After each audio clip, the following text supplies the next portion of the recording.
दोस्तों, आप सभी ये बात जानते हो कि हमारा प्रोजेक्ट 75i पिछले 8 से 10 सालों से ऐसे ही पेंडिंग में पड़ा हुआ है। अब तक इस टेंडर में हमको बहुत से उतार चढ़ाव देखने को मिल चुके हैं। ऐसा मैं इसलिए बोल रहा हूं क्योंकि कभी इस टेंडर में कोई देश हिस्सा लेने आ जाता है और कभी इस टेंडर से कोई भी देश बाहर हो जाता है। लेकिन हाल ही में ही हमको इस टेंडर में ये भी देखने को मिला है कि जो देश पहले इस टेंडर से बाहर हो गए थे, अब वही देश इस टेंडर में वापस लौट कर आ रहे हैं, जिसका प्राइम एग्जाम्पल जर्मनी और स्पेन है।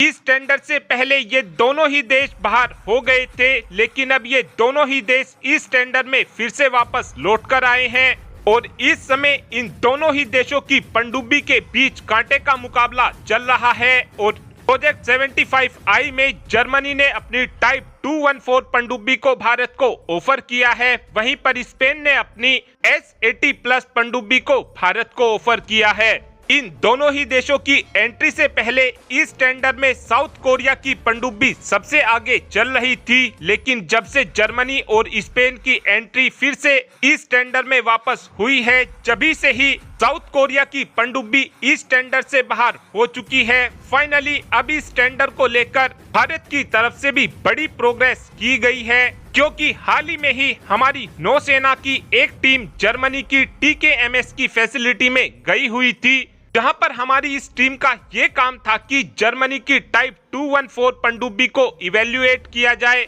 और इस इवेल्युएशन के पूरा हो जाने के बाद हमारी ये टीम जर्मनी की टाइप 214 पनडुब्बी के AIP सिस्टम को भी इवेल्युएट करने वाली है। यहाँ पर AIP का मतलब एयर इंडिपेंडेंट प्रोपल्सन सिस्टम होता है। एयर इंडिपेंडेंट प्रोपल्सन सिस्टम का किसी भी पनडुब्बी में ये फायदा होता है कि AIP सिस्टम के लग जाने के बाद हमारी पनडुब्बी ज्यादा दिन तक पानी में रह सकती है।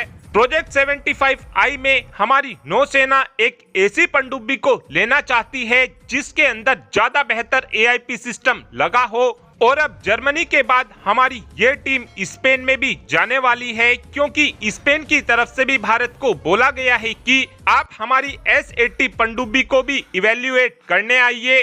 और अब हमारी ये टीम स्पेन की नवंतिया ग्रुप की फैसिलिटी में जाने वाली है, जहां पर हमारी ये टीम जर्मनी की S80+ पनडुब्बी का इवेल्युएशन करेगी। उसके बाद स्पेन की इस पनडुब्बी को हर तरीके से चेक किया जाएगा और हमारी ये टीम स्पेन की इस S80 पनडुब्बी के AIP सिस्टम को भी चेक करने वाली है और जिस भी पनडुब्बी के अंदर ज्यादा बेहतर AIP सिस्टम लगा होगा, हमारी नौसेना उसी पनडुब्बी को एक्वायर करेगी। और इस समय देखा जाए तो स्पेन ने एक स्पेशल AIP सिस्टम को भी बनाकर तैयार कर लिया है, जो जर्मनी के AIP सिस्टम से थोड़ा बेहतर AIP सिस्टम होगा।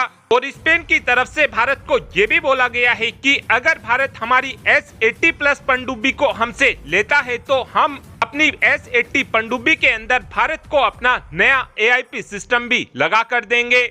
और अब आप ही कमेंट कर बता सकते हैं कि हमको S80+ पनडुब्बी को लेना चाहिए या फिर आपका ये मानना है कि हमको टाइप 214 पनडुब्बी को एक्वायर करना चाहिए। इस बात का आंसर आप कमेंट बॉक्स में दे सकते हैं। और जो लोग S80+ पनडुब्बी और टाइप 214 पनडुब्बी का डिटेल में कंपैरिजन देखना चाहते हैं, उनको पिन कमेंट में लिंक मिल जाएगा। Thanks for watching this video.